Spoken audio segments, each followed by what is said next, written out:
Jesus! Oh, I don't.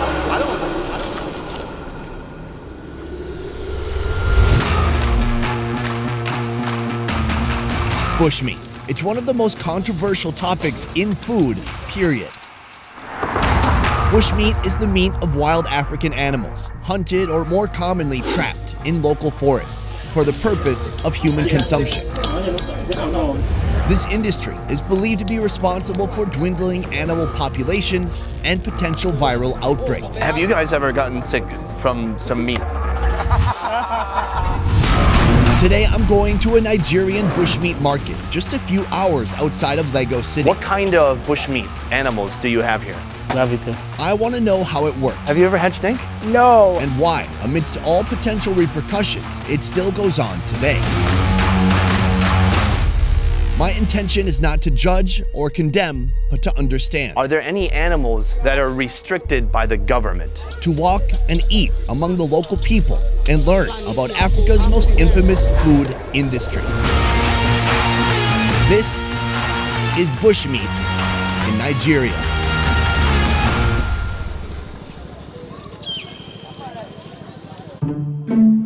This is OLUWO Market. It's been here for too long for people to know how long. Centuries at least.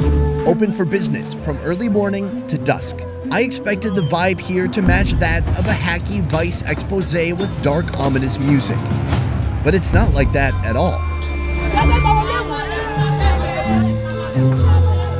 The mood here is almost festive, bustling with energy, and everyone from traders to customers appear to have a smile on their face.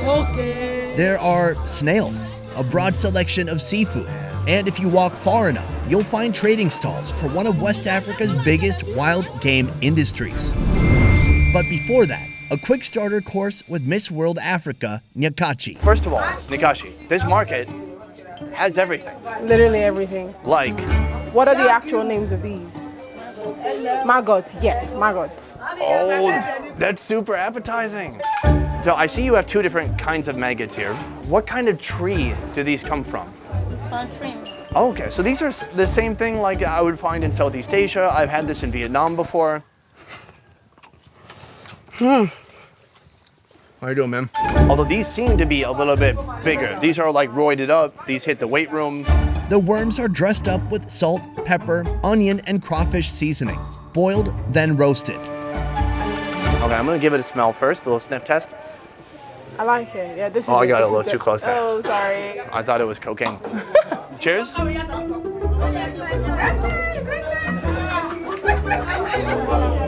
It's soft. The skin of it becomes kind of leathery. It tastes like it's been soaking in chili oil. Can I have that one? Thank you. You like this one? I love it. Cool. Do the maggot dance.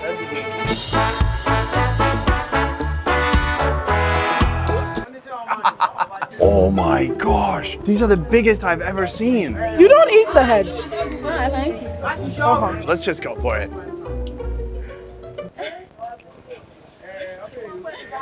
Do the maggot dance.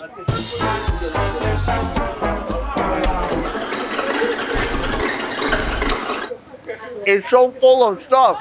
Oh God.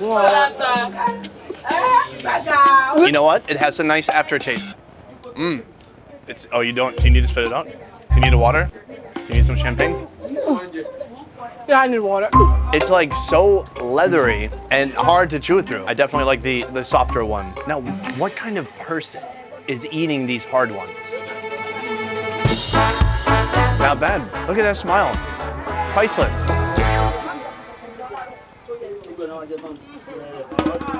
As we make our way into the market, the smell of burning animal flesh and singed fur wrap around us, sticking to our clothes and clinging to our hair.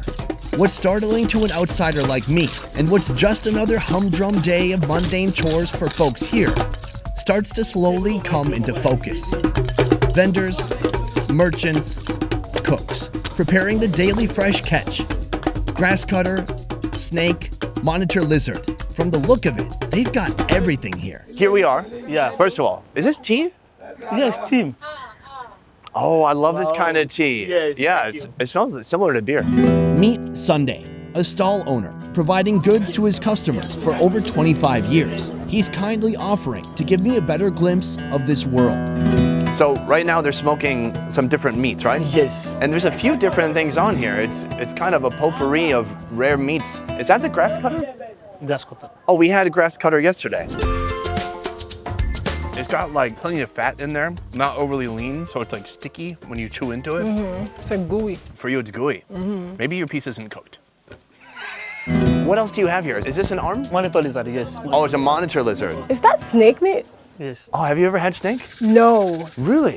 Snakes are my worst enemies. Like literally, that's the thing I'm scared of the most. I'm actually terrified. Like I feel like it's gonna go in my tummy and come back and bite But you know me. what though? After you cut it into pieces, they can't do any damage.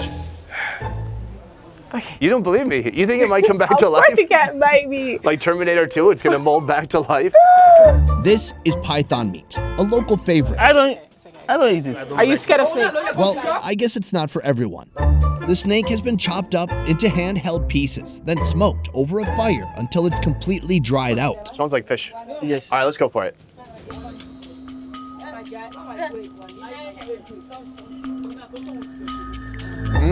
Smoky and a little fishy. Very tough. That's pretty out there, I man. actually like it. You like it? Can I try the skin? Yeah. It's very chewy. Don't take a huge bite. I like snake. See? I've had snake many times. It's my first time in Nigeria, though. Oh, okay. Oh, is that part of Okay, the... concubine. What is it? Okay, concubine. Oh. What constitutes exotic meat around the world isn't exactly clear. Most would say anything outside commonly farm-raised chicken, pork, mutton, or beef. But here, they also farm-raised critters you'd never find on a New York dinner menu. So what about wild game? Is that what makes something exotic? Some prefer to eating this one than the grass cutter. Which one do you think tastes better? I would prefer the grass cutter. What is the most expensive bush meat that gets sold here? That antelope is very antelope, yes.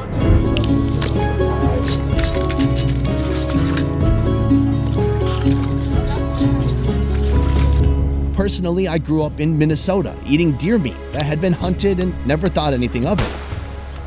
In Bali, some tribes have religious ceremonies surrounding the slaughter and consumption of porcupine. Porcupine actually very special for our religion. We offer them to our God. In parts of Indonesia, they don't have a history of agriculture, so they hunt and eat wild boar and rats. Which one is your favorite? Because he likes rats. All right, I'm starting to feel better about rats. So what is exotic, and what's just another day in Nigeria's countryside? This is the auction area for all these animals, all this bush meat. She's got a giant monitor lizard here. Oh, geez. So this is generally kind of what's available here. Yes. I mean, what is on this table? So there's is that a? This is deer. Just a deer. Yeah, yes. These are antelope. Yeah. Are these babies or do they only get that big? No, this big one. Oh, that's the big one. It's full size. There's nothing here that'd be on your typical Costco grocery list. And what's this one? Bush cat. Bush cat. Yes. For the price of about 5 cups of Starbucks coffee, you can pick up something like this. And then there's this one. Bush dog, yeah. A bush dog. Dog, yes. So this is some kind of a wild dog. Yes. This one is in the bush. Can't come outside. Okay, so it's not a pet. Yes. Oh, that's a crocodile. So this one's alive still? Yes. Where'd you get it? Beside the bush, just like in some water. Wow, this is something else. The surreal range of available creatures is a shock even to me. Creatures I'd only seen on Animal Planet are right here in front of me, ready for sale to the highest bidder. My understanding is, you know, in Nigeria, you can still get chicken, goat, sheep, cow, all of that you can get pretty easily. Yes. Even though the bush meat is more expensive, people want to buy it. Why is that? Because the taste is very, very different. Is it just the taste, or is it also like, are there any health benefits or something medicinal about the food? Everybody buys bush meat because of the taste. Okay. Because it's not common. Are there any animals that are restricted by the government? Are there any animals that are off limits? No, at all. Nearly all the animals here today are not endangered. Regardless, I find it interesting that from what I can see, the idea of endangered isn't really a concept here. With no oversight or government regulation, every day hunters and trappers go to the seemingly infinite jungle, and every day they bring back something to sell. This has been happening for generations. For them, it was normal then, and it's normal now.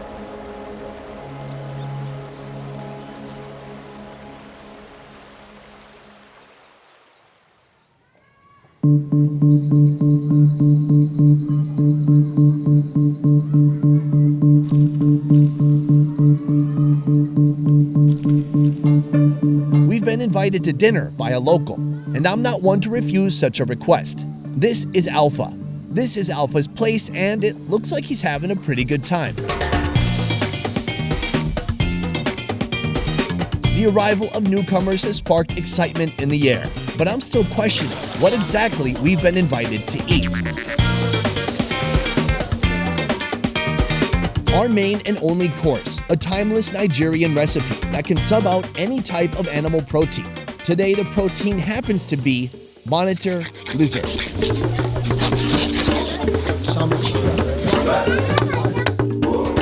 The meat is put in a well-known local mixture of palm oil, onion, a blend of chili peppers, tomato, and onion. It appears the lizard boils for some time to cook it through and soften up the meat. So, we've been invited for a local treat. Yup. You've cooked up some lizard, right? Yeah, monitor lizard. Let's try it out. Joining our meal, Jeremy, a local producer who's been assisting our production in Nigeria. Also, for those still wondering, the monitor lizard is not an endangered species. This is a local preparation. Yes. So is that a preparation you could do with any kind of meat? Yeah. So any kind of meat someone's pulling from this market, they might cook it this way. Yes. But here we're going to eat it with our traditional meal, which is called eba. This is eba, a staple food in Nigeria. It's made of dry, grated cassava that's been mixed with hot water. All right, this is our carbohydrate. Oh, it's so hot. I'm gonna give it a dip. Let's cheers. Cheers. Yeah. The sauce was really good. Fresh, spicy, and just tomatoey.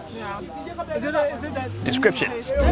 This meat's still pretty hot. I didn't dig into that yet. Where do you think they caught this lizard? From the other side of the lake. You think they set up traps over there? Yeah, they do. Okay, so some people are real hunters. Yeah. Probably mostly it's trappers. Definitely have to be a hunter to be able to know how to set the trap and know when to check up if the trap has gotten any game or meat per se. Right. If you leave something in the trap too long, then something else gets your meal.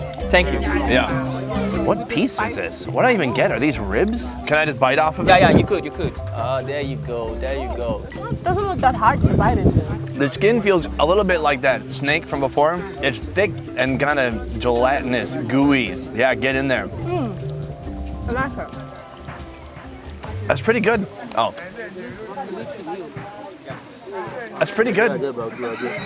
It's so spicy, man. That spice just hangs out in the back of my throat. Yeah, but that's how we like our sauce in this part of Nigeria. But I love the flavor, and it's addictive. Like, you gotta satisfy that spice by adding more spice. Yeah.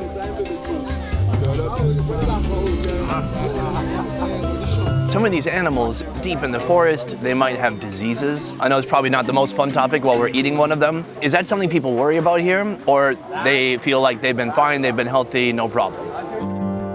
It's well known now, more than ever, that viral outbreaks can originate from bushmeat species, especially bats, pangolins, and several primates.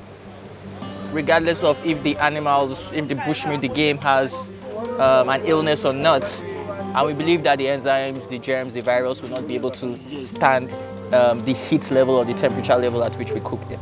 Some of the spices we use in Africa are medicinal. So we believe that some of those spices cure the sickness. The problem with bushmeat is outbreaks don't happen most of the time. They don't even happen some of the time, which can lull folks into a false sense of security. An interspecies leap by a virus is incredibly rare, but when it happens, the results can be catastrophic.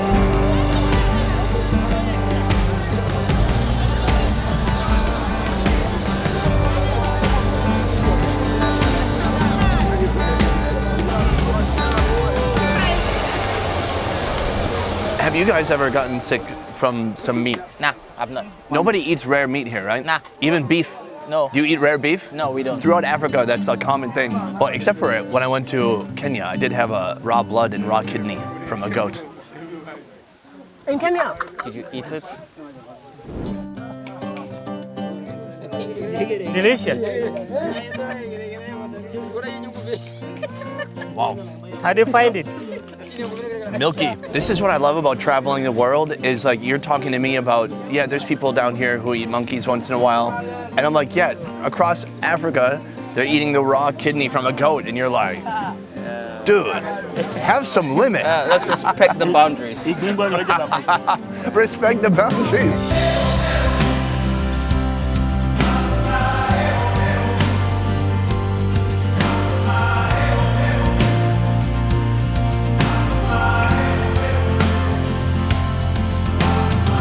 I don't want to persuade you that what happens here is good or bad. I just want you to understand why. Here and in many parts of Africa, it's been like this since anyone can remember. Like it or not, the bushmeat industry is going to continue until its financial incentives are taken away and until education of its potential repercussions becomes widespread.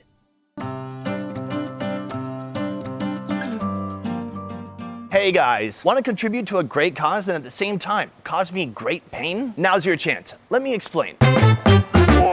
On May 16th, I will be taking on a one-man, all-day Coronathon. For every $1 donated to our GoFundMe, I will row 5 meters or 16 feet. Best Ever Food Review Show is throwing in the first $5,000, but our goal is to raise $20,000. $20,000 means me rowing 100 kilometers. That's 62 miles. That's like rowing 2 marathons, then rowing another 10 miles for no reason. That's like rowing from Earth to outer space, a distance that'll likely take 10 to 12 hours to complete. If we raise more money, I'll keep on rowing. It's gonna suck, but it's for a good cause. 100% of the money raised will go to 4 local Vietnamese charities who are helping folks affected by the COVID-19 outbreak. So give some money, watch me suffer, and feel good about yourself at the same time. Donate now at our GoFundMe link below.